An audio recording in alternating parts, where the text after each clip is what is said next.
सभी को नमस्कार।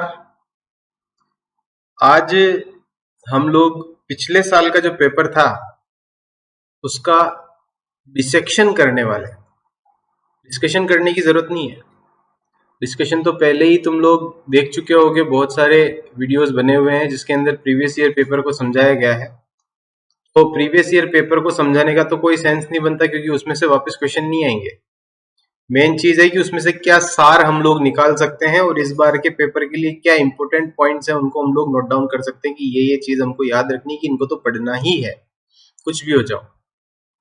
तो पढ़ना कहाँ से है वो भी बात करेंगे, और क्या क्या पढ़ना है वो भी बात करेंगे।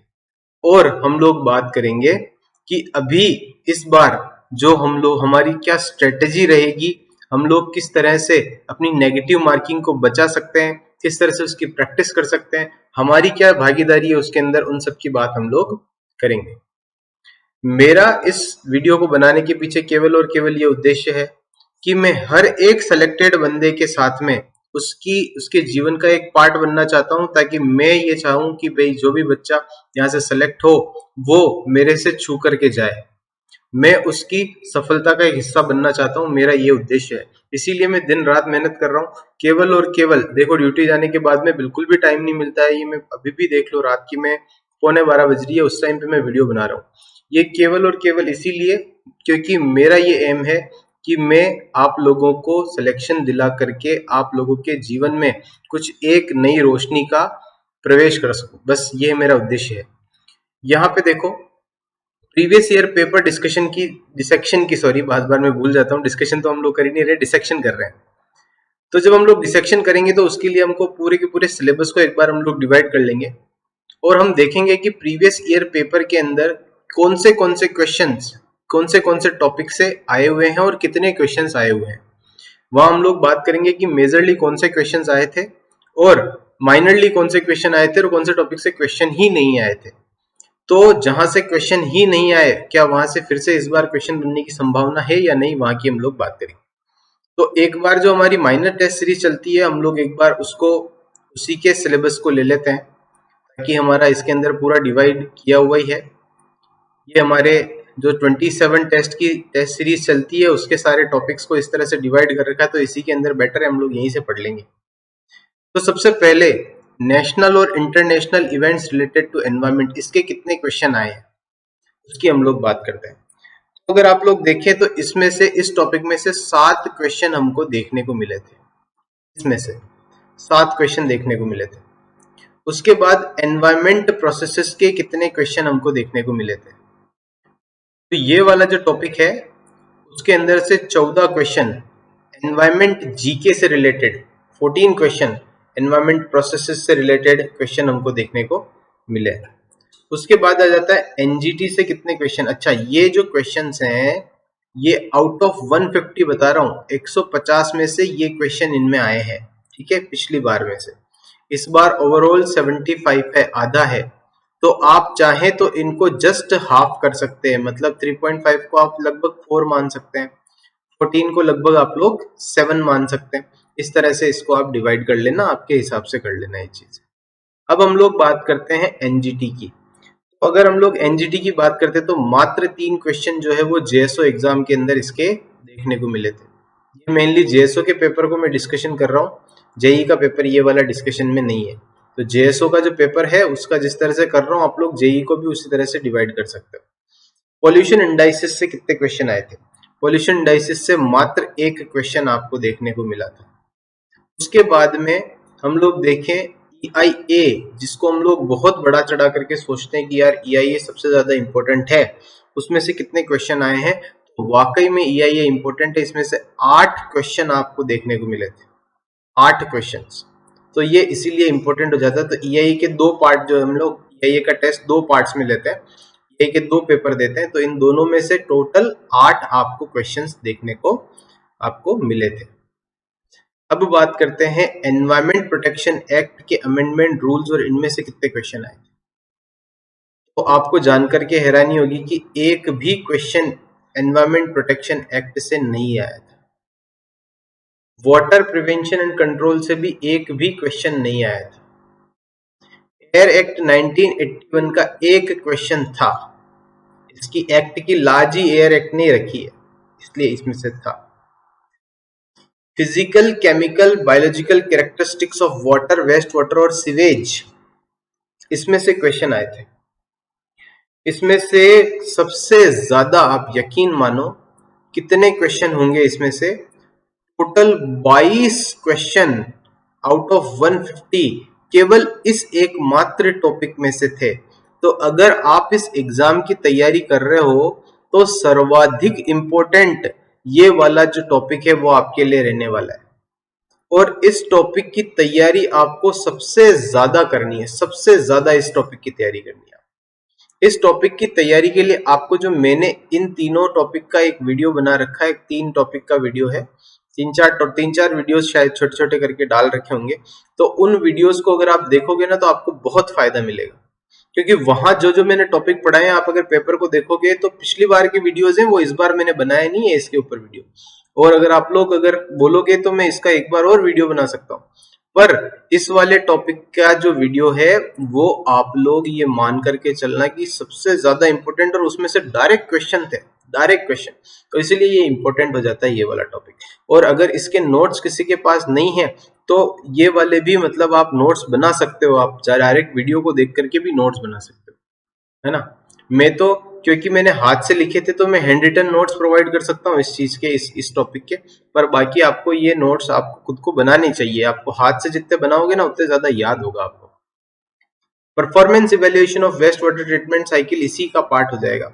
यहाँ पे इसको मैं बोल देता हूँ वेस्ट वाटर ट्रीटमेंट प्लांट। अगर मैं वेस्ट वाटर ट्रीटमेंट प्लांट की बात करता हूँ तो यहां से मोटा मोटी 6 क्वेश्चन आए थे। ये जो पार्ट है आपका, ये 2 टॉपिक, ये टोटल 28 क्वेश्चन आपको यहां से देखने को मिले हैं। और 28 क्वेश्चन कम नहीं होते हैं। 28 क्वेश्चन का ऐसे ऑन एन एवरेज आप देखोगे तो मोटा मोटी करके 20 से 30% तक, 20% के करीब क्वेश्चंस इसमें से हैं। तो ये तो आपको बहुत कंठस्थ होना चाहिए। अब आगे हम लोग बात करते हैं कि ये जो पार्ट है हमारा सोर्सेस, प्रॉपर्टीज, इन 2 में से, इसके अलावा मैं इसके अंदर और चीज ऐड करना चाहूंगा, और मैं ऐड करना चाहूंगा इसके अंदर मेनली आ जाता है हमारा एक और ये कंट्रोल इफेक्ट, यहां आ जाता है हमारा कंट्रोल टेक्नोलॉजी, ये वाला पार्ट। एक तो ये, एक सोर्सेज ऑफ एयर पोल्यूशन, एक है प्रॉपर्टीज ऑफ एयर पोल्यूटेंट्स। ये वाले पार्ट में से आप मानो कितने क्वेश्चन आए होंगे? इस वाले पार्ट में से मेजरली 14 क्वेश्चन, 14 क्वेश्चन जो आपको देखने को मिले हैं। तो जिस तरह से आपको 14 क्वेश्चन यहां से देखने को मिले, इसका मतलब ये वाला पार्ट भी इंपॉर्टेंट हो जाता है। इसके बहुत ही शानदार नोट्स मैंने दिए हैं, जो हमारे साथ में पढ़ रहे हैं उनके लिए मैं बोल रहा हूँ कि आपको जो मैंने ये वाले नोट्स दिए हैं, ये इनको पूरी तरह से रट लेना, ठीक है, पूरी तरह से रट लेना। अच्छा, बहुत से लोग जो ऐसे हैं जिनके पास में आउटसोर्स से भी बहुत से, क्योंकि हम लोग पीडीएफ दे रहे हैं, हमको ये सब पता है कि भाई हमारी पीडीएफ बाहर सर्कुलेट भी हो रही होगी, तो आपको भी अगर वो वाली पीडीएफ मिल गई है ना तो आप उसको अच्छे से पढ़ो, अच्छे से उस चीज को करो। और अगर आपको नहीं मिली है तो भी आप हमारे 899 रुपीज, देखो बहुत बड़ी रकम नहीं है, आपका सिलेक्शन हो जाएगा तो ये बहुत तुच्छ चीज है आप लोगों के लिए, आप आराम से वहां से भी ले सकते हो। अगर सिलेक्शन करवाना है, अच्छा कंटेंट लेना है, तो आपको जुड़ना ही पड़ेगा, किसी न किसी गुरु का सानिध्य लेना ही पड़ेगा। आपको मैं वहां पर वीडियो बना करके, आज जो वीडियो बना रहा हूं मैं इस वाले टॉपिक का, इस टॉपिक का ही वीडियो आज हम लोग बनाने जा रहा हूं, मैं बनाऊंगा उसका, तो वो वाला वीडियो आपको देखना जरूरी है। तो अगर आप जुड़े हुए नहीं है तो भी आप वीडियो को देख सकते हैं उसके अंदर जाकर। अब बात करते हैं मेट्रोलॉजी और गॉसियन-प्लम मॉडल। गॉसियन-प्लम मॉडल का तो ऐसा खास क्वेश्चन नहीं देखने को मिला था, पर मेट्रोलॉजी मान लेते हैं, मेट्रोलॉजी पूरे इस टॉपिक को पूरे को मेट्रोलॉजी बोले ज्यादा बढ़िया है। ये भी इंपॉर्टेंट टॉपिक है, इसमें से 8 क्वेश्चन आए थे। जो प्लम है, प्लम, केवल प्लम, एडियाबेटिक लैप्स रेट वगैरह का जो एक पार्ट और है वो, और प्लम, ये 2 चीजें तो आपके लिए बहुत इंपॉर्टेंट है, मोस्ट इंपॉर्टेंट है इसमें से। इनको तो मतलब आप एक कागज पे लिख करके कि इनको तो याद करना ही है हमको, और शॉर्ट नोट बना करके याद करो, रटो उसको, रट लो बार बार प्लम, क्योंकि एक फिक्स चीज है। प्लम कैसे होते हैं, कितने प्लम होते हैं, तो वो सब फिक्स चीज है, तो इनको तो एक बार के लिए रट लेना, मैंने सारा वीडियो बना करके समझा रखा है तुमको, कोई भी चीज छोड़ी नहीं है। अब हम लोग बात करते हैं नेक्स्ट हमारे पास में टॉपिक आ जाता है मेजरमेंट और इक्विपमेंट ऑफ ये पैरामीटर वाला, ये वाला पार्ट, ये पार्ट। इस पार्ट को भी अगर हम लोग बात करें तो इस पार्ट में से मेनली क्वेश्चन जो मैं इसको, क्योंकि कंट्रोल टेक्नोलॉजी बोलता हूं मैं इसको भी कंट्रोल टेक्नोलॉजी में ही बोलता हूं, तो इसको मैं स्पेशली अलग से बताने का इसका कोई सेंस, ये भी कंट्रोल टेक्नोलॉजी में आ जाएगा। हाँ ये जरूर है, एक व्हीकल पोल्यूशन को मैंने थोड़ा सा अलग से रखा है, व्हीकल पोल्यूशन में से कितने आए थे, तो यहाँ इस टॉपिक में से 2 क्वेश्चन आए थे, तो ये वाला टॉपिक भी इंपॉर्टेंट है। और जो हमारा एयर पोल्यूशन का पार्ट है, एयर पोल्यूशन की जो टेक्नोलॉजी है, नॉइज पोल्यूशन से भी क्वेश्चन आए थे, नॉइज पोल्यूशन और एयर पोल्यूशन, ये 2 के जो मेजरमेंट टेक्नोलॉजी है वो वाली आपको याद होनी चाहिए। उसके अंदर नॉइज पोल्यूशन के कौन कौन से हैं, साउंड रिकॉर्डर क्या करता है, नॉइज एनालाइजर क्या करता है, वो का एक वीडियो मैंने अलग से डाल रखा है, सबके लिए कॉमन है, सब बराबर है, उसमें सब पढ़ सकते हैं उसको, ये भी इंपॉर्टेंट हो जाता है। बेसिक्स ऑफ नॉइज पोल्यूशन मैंने बहुत अच्छे से पढ़ा रखा है, बहुत अच्छे से पढ़ा रखा है। अगर यहाँ से क्वेश्चन आ जाएगा तो वीडियो में से आएगा, आप देखना, अगर यहाँ से क्वेश्चन आएगा तो यहाँ पे जो नॉइज पोल्यूशन है इसके 4 क्वेश्चन आए थे, ठीक है। उसके बाद में बात करते हैं measurement and management of noise pollution, ये सेम चीज होगी, इसी की पार्ट है। इसके अंदर जो नॉइज के अंदर डेसिबल साउंड को याद करने की मैंने एक ट्रिक भी बताई है, इस बार आप बताइए ना, उस वाली ट्रिक को भी याद करना तुम। मैंने एक वो बाबा जी की स्टोरी बताई थी, वो वाली बहुत अच्छी ट्रिक है, उससे फटाफट याद हो जाएगी। उसमें से क्वेश्चन आए थे, पिछली बार भी क्वेश्चन आए थे, मैंने पहले भी पढ़ाई थी, इस बार भी पढ़ाई है। और मेरा कंटेंट सबसे अच्छा है, मैंने सारी चीजें देखी है, मार्केट में अभी अवेलेबल सारा कंटेंट मैंने देख रखा है, सबसे अच्छा कंटेंट बना रखा है तुम्हारे लिए, बहुत मेहनत करी है उसके लिए तुम। और मेन बात यह है कि क्योंकि मैंने कोई बुक वगैरह पब्लिश नहीं करी है, मैंने डायरेक्ट पीडीएफ दी है आपको, उसमें बहुत रिस्क है। अब मुझे पता है कि मेरी पीडीएफ जो है वो सर्कुलेट भी होती होगी, मुझे इस चीज का पूरी तरह से ज्ञान है, पर फिर भी मैं उसको चूक नहीं रहा हूं, मैं और देता जा रहा हूं। वो इसलिए देता जा रहा हूं क्योंकि मैं वापस से वही चीज दोहरा रहा हूं, मेरा यही एम है कि मैं हर एक को छू करके निकलूं, बस ये बात है। अब जो है वो सबसे धांसू कंटेंट, सबसे इंपॉर्टेंट, ये आप पोल्यूशन इंडाइसिस का ही पार्ट मान सकते हो इसको, एक्यूआई। एक्यूआई से 5 क्वेश्चन बोलो, 5 क्वेश्चन इसमें से आए, और तो मतलब और कुछ पढ़ो नहीं पढ़ो, एयर पोल्यूशन में से इस टॉपिक को तो भैया जरूर से पढ़ के जाना है, जरूर से इस टॉपिक को पढ़ करके जाना है। और बहुत आसान है, कुछ भी नहीं है, इसका वीडियो मैंने बना रखा है, पूरा बना रखा है, इसी में से क्वेश्चन आएगा, ये भी देख लें, ठीक है। ये हमारे, अच्छा जिसने 2500 क्वेश्चन की बुक नहीं ली है ना, मैं आपको बता रहा हूँ, आप बाद में इस चीज को याद करोगे जब मैं आपको बताऊंगा, जब अगला पेपर डिस्कस कर रहा हूँ ना मैं 2023 वाला, जब मैं आपको बताऊंगा कि क्वेश्चंस जो है वो 2500 एमसीक्यू वाली बुक में से आए या नहीं आए, मैं आपको बताऊंगा उस टाइम पे, ठीक है। आप उस चीज को मत देखो दोस्तों, 300 रुपए उस चीज को बिल्कुल भी मत देखो, वो हमारे लिए बहुत नेग्लिजिबल, हमारे एप्लीकेशन बनाने में इतना खर्चा है ना कि आपको पता भी नहीं है कि क्या किस तरह से सॉल्यूशन एकेडमी ने उसको किस तरह से मैनेज किया। तो आप उस चीज को मत देखना, 300 रुपए जो है वो आप बिल्कुल बहुत नॉर्मल चीज है, वो हमारी प्रिंटिंग कॉस्ट है, आप घर पे मंगाओ, उसको हाथ में लेकर के पढ़ो, हाथ में लेकर के पढ़ने का मजा अलग है, ठीक है, बहुत अलग चीज है। हाँ हो सकता है किसी की परिस्थितियां ऐसी हो, तो आप बिल्कुल चिंता मत करना, अगर ऐसे किसी का है भी सही ना कि बिल्कुल आपकी परिस्थितियां ऐसी है और आप बहुत ब्रिलियंट बच्चा है वो, तो मेरे को बोलना, आप, मैं आपकी हेल्प भी कर सकता हूँ, ऐसी कोई प्रॉब्लम वाली बात नहीं। मेरा उद्देश्य जो है वो अलग है, लंबा चलना, मुझे कोई शॉर्ट टाइम नहीं चलना। आगे देखो, नेक्स्ट है हमारे पास में आ गया solid waste generation. Solid waste generation की, सॉलिड वेस्ट मैनेजमेंट बहुत इंपॉर्टेंट चीज है। मतलब यहाँ का जो पार्ट है ना, इसके अंदर जो लैंडफिल साइट्स वगैरह हैं, वो मतलब इंसिनरेशन लैंडफिल साइट्स इतना इंपॉर्टेंट है इस एग्जाम के लिए कि मैंने जैसे वो बताया था आपको, वाटर प्रॉपर्टी वाला टॉपिक है ना, उसका समकक्ष ये, इसके अंदर से कितने क्वेश्चन, 17 क्वेश्चन मात्र इसमें से। प्लास्टिक वेस्ट और उनको मैं अलग कर रहा हूं, वो इस टॉपिक का पार्ट नहीं है, केवल solid waste management, municipal solid waste generation, इसमें से 17 क्वेश्चन। आगे हमारे पास में नेक्स्ट आ जाता है बायोमेडिकल वेस्ट जनरेशन। छोटा टॉपिक है बायोमेडिकल वेस्ट जनरेशन। इस बार मैंने सभी के लिए इसका फायदा कर दिया, सबको फायदा कर दिया। बायोमेडिकल वेस्ट जनरेशन की जो टेबल बना करके मैंने समझाई थी ना, वो वाला वीडियो देखना आप, उसमें से क्वेश्चन आपको पता है कि वो बहुत इंपॉर्टेंट है। और लोग जब कमेंट करते हो तो तुम्हारे उस चीज का आभास हो जाता है मुझे कि तुमको उसकी वैल्यू पता है कि ये जो वीडियो है वो कितना काम का है। ये जो बायोमेडिकल वेस्ट जनरेशन है, बायोमेडिकल वेस्ट जनरेशन से क्वेश्चन कम ही आए थे, 2 क्वेश्चन बायोमेडिकल वेस्ट जनरेशन से आए। ई वेस्ट का कोई भी क्वेश्चन नहीं आया था। प्लास्टिक वेस्ट में से क्वेश्चन आए हैं। प्लास्टिक वेस्ट भी मैंने एक बार का तो प्लास्टिक वेस्ट मैनेजमेंट रूल्स मैंने आपको बता रखे हैं। इसका एक जो जिन साथियों ने नोट्स परचेज किए होंगे, एक बड़ा एक उसका डिटेल मैंने पीडीएफ डाल रखी है, वो भी आप पढ़ सकते हैं प्लास्टिक वेस्ट जनरेशन के। उसके अंदर पूरा डिटेल है, रिसाइकल रीयूज किस तरह से करना है, क्या क्या कैरेक्टरिस्टिक्स होते हैं, प्लास्टिक वेस्ट से क्या क्या हानियां होती है, जनरेशन कैसे होता है, कहाँ से निकलता है, क्लासिफिकेशन क्या है, प्लास्टिक वेस्ट किस किस तरह के होते हैं, उनको किस तरह से सेपरेट करना होता है, वो सारी चीजें उसके अंदर आ जाएगी। तो प्लास्टिक वेस्ट के अंदर से कितने क्वेश्चन आए थे? तो जब हम प्लास्टिक वेस्ट की बात करते थे इसमें से 4 क्वेश्चन हमको देखने को मिले थे। हैजार्डस वेस्ट भी, हैजार्डस वेस्ट में मेनली क्या है, हैजार्डस वेस्ट के अंदर मेनली इसकी हैंडलिंग है, किसको किस तरह से हैंडल किया जाता है, ट्रांसपोर्टेशन वगैरह कैसे किया जाता है, वो चीज इसके अंदर से आती है। तो हैजार्डस वेस्ट मैनेजमेंट में से 2 क्वेश्चन हमको देखने को मिले थे। तो ये डिस्कशन मैंने इसका किया, डिसेक्शन किया, डिस्कशन नहीं किया, मैंने इसको तोड़ा है और बताया आपको कि कौन कौन सा इंपॉर्टेंट है। अब जो ये पैटर्न है, इसी पैटर्न के ऊपर हमारी 5 तारीख से 5 दिसंबर से हमारी मेजर टेस्ट सीरीज आ रही है। उस मेजर टेस्ट सीरीज के अंदर आपको 7 मेजर टेस्ट देने को मिलेंगे। पूरे 75 क्वेश्चन के हैं, 75 क्वेश्चंस उसके अंदर कंप्लीटली हैं।